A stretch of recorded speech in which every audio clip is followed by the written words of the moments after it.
Hello guys students, hope you are doing well. Good morning everyone. आज हम आपकी last class में मैंने जैसे कि आपको पढ़ाया था globalisation in the Indian economy.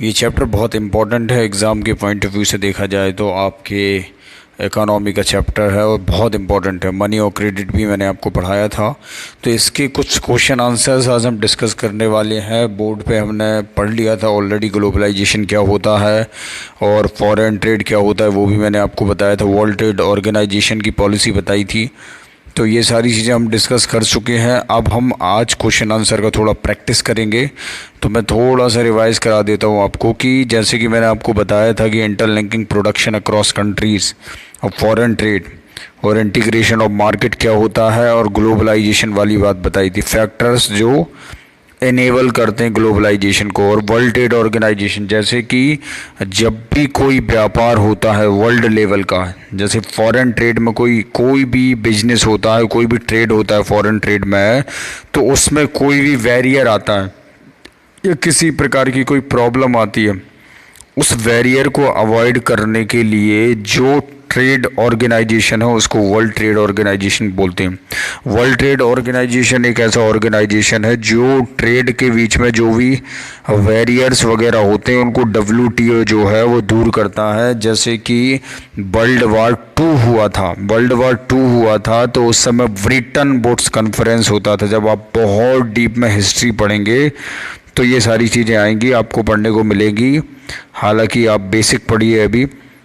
तो जब ब्रिटन वुड्स कॉन्फ्रेंस हुआ था तो उस समय पे ये सारी प्रॉब्लम हुई थी और दो ऑर्गेनाइजेशन बने थे, जो इंटरनेशनल मॉनेटरी फंड होता है और एक वर्ल्ड ट्रेड ऑर्गेनाइजेशन, ये दो ऑर्गेनाइजेशन बनी थी। तो वर्ल्ड ट्रेड ऑर्गेनाइजेशन का काम तो हमने समझ लिया।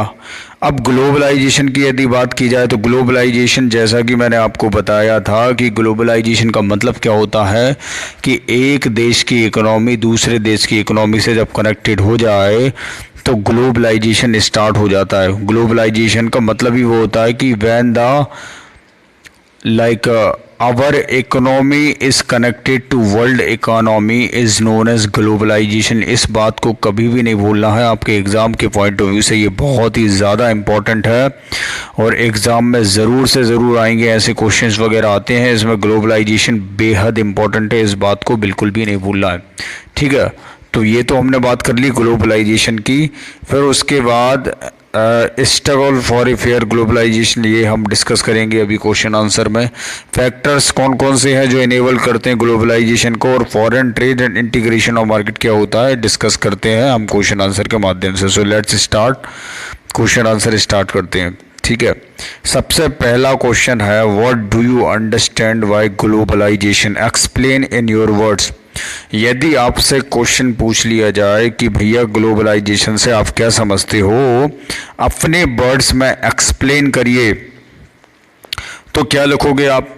ग्लोबलाइजेशन का सीधा सीधा आंसर्स लिखोगे, ग्लोबलाइजेशन इन टुडेज वर्ल्ड। देखिए ये एक मैच्योर आंसर है जो कि आपको जनरली इस वे में आपको लिखना है। मैंने तो आपको एक थ्योरी बता दिया, अब थ्योरी को लिखने का जो काम है वो आपका है, आपको लिखना है। बहुत अच्छे से इस क्वेश्चन के आंसर्स को समझ लीजिए, आपकी 10th बोर्ड के हिसाब से ये ऐसे क्वेश्चन ज़रूर आते हैं और ये ग्लोबलाइजेशन आपका आएगा, 100% आएगा, आपको क्लियर बता देता हूँ, इसको ज़रूर कर लीजिए और इस फॉर्मेट में आपको अपने आंसर्स लिखने हैं। तो ग्लोबलाइजेशन से क्या समझते हैं और अपने वर्ड्स में समझाइए। ग्लोबलाइजेशन आज के वर्ल्ड में, globalisation today's world has come to imply many things. It is the process by which the peoples of the world are unified into a single society and function together। अभी मैंने आपसे बात क्या करी थी कि जब एक देश की इकोनॉमी दूसरे देश की इकोनॉमी से कनेक्ट हो जाए और एक हो जाए तो ग्लोबलाइजेशन होता है। तो इधर भी वही बात बोल रहा है कि it is the process by which the people of the world are unified into a single society and function together, तो ग्लोबलाइजेशन हो जाएगा। और this term is also often used to refer to economic globalization, the integration of national economies into the international economy.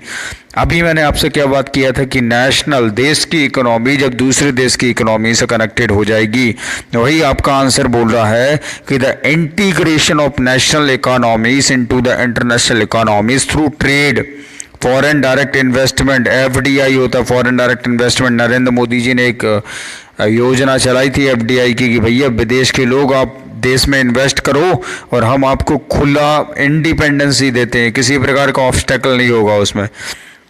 Capital flows, migration and the spread of technology, ये किसी भी रूप में हो सकता है, ट्रेड के रूप में हो सकता है, फॉरेन डायरेक्ट इन्वेस्टमेंट के रूप में हो सकता है, या कैपिटल फ्लोज के रूप में हो सकता है, या माइग्रेशन के रूप में हो सकता है, या स्प्रेड ऑफ टेक्नोलॉजी। एग्जाम्पल ले लो, स्प्रेड ऑफ टेक्नोलॉजी कैसे, मान के चलो कि फोर्ड कंपनी ने अपना सेटअप जमाया चेन्नई में, तो चेन्नई में अपना सेटअप जमाया तो इधर जो कार सेल करेगी तो वो टेक्नोलॉजी का एक्सपेंशन हो गया ना, उसने अपनी टेक्नोलॉजी भारत में आकर यूज़ करी तो टेक्नोलॉजी का एक्सपेंशन हो गया अल्टीमेटली। तो इस तरीके से टेक्नोलॉजी यूज़ कर सकती है, और ट्रेड वगैरह तो आप जानते ही हैं बहुत अच्छे से, ठीक है।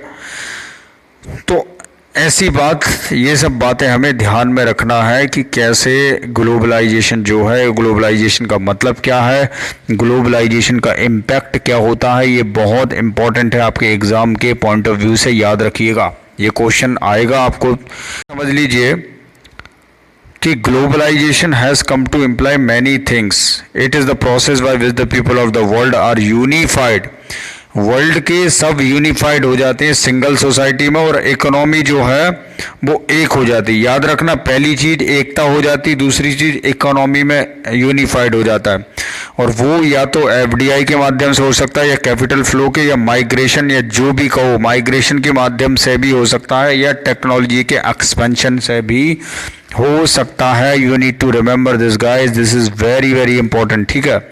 अब उसके बाद हम स्टार्ट करेंगे नेक्स्ट क्वेश्चन, उसमें क्या है कि what was the reason for putting barriers to foreign trade and foreign investment by the Indian government, why did it wish to remove these barriers, ठीक है। गवर्नमेंट के द्वारा, क्वेश्चन समझिए पहले, what was the reason for putting barrier to foreign trade and foreign investment, क्या कारण है कि ऑब्स्टेकल्स, बाधाएं क्रिएट कर दी जाती हैं विदेशी व्यापार में और विदेशी इन्वेस्टमेंट में, फॉरेन ट्रेड में और फॉरेन इन्वेस्टमेंट में इंडियन गवर्नमेंट के द्वारा। तो why did it wish to remove this barriers, क्यों इनको रिमूव करना चाहिए, व्हाई डिड, क्यों किया, बताओ। तो अब आंसर लिखना है। अब ये क्वेश्चन आ गया तो कैसे फ्रेम करोगे, फ्रेम करना बहुत इंपॉर्टेंट है, फ्रेम करना आना चाहिए। तो आंसर समझो, barriers to this foreign trade and foreign investment were put by the Indian government to protect domestic producers from foreign competition, especially when industries had just begun to come up in the 1950 and 1960। देखो barrier क्यों लगाते हैं, क्योंकि देखो देश में यदि India की बात की जाए तो इंडिया में तो वैसे ही अनएम्प्लॉयमेंट बहुत ज़्यादा है, लोगों के पास रोज़गार नहीं है, बड़ी बड़ी डिग्री है लेकिन रोज़गार नहीं है, तो इंडिया में तो वैसे ही अनएम्प्लॉयमेंट बहुत ज़्यादा है। और यदि विदेश की फॉरेन की कोई कंपनीज़ को अलाउ कर देंगे इंडिया में कोई भी बिजनेस करना या व्यापार करना, तो वो लोकल लोगों का जो बिजनेस है वो पूरा ख़त्म कर देंगी, और लोकल लोगों का बिजनेस यदि ख़त्म हो गया तो आप खुद सोचिए कितनी बड़ी प्रॉब्लम आ जाएगी देश की इकोनॉमी के ऊपर, देश के अनएम्प्लॉयमेंट के ऊपर। अनएम्प्लॉयमेंट का रेट तो बहुत ज़्यादा बढ़ जाएगा। तो at this competition from import would have been death blow to growing industry, और इंडस्ट्री की डेथ हो जाएगी एकदम कंप्लीटली जो जिनने स्टार्टअप किया है। तो इसलिए इंडिया अलाउ करती है imports of essential good, essential जो बहुत ही इंपॉर्टेंट है उन गुड्स को, जैसे एसेंशियल दुकान खुलेंगी कोरोना में, आपने सुना होगा, ठीक है। तो ये सारी चीज़ें होती हैं। तो ये दो क्वेश्चन आप अच्छे से करिए, फिर उसके बाद हम नेक्स्ट सेशन में डिस्कस करेंगे बहुत सारी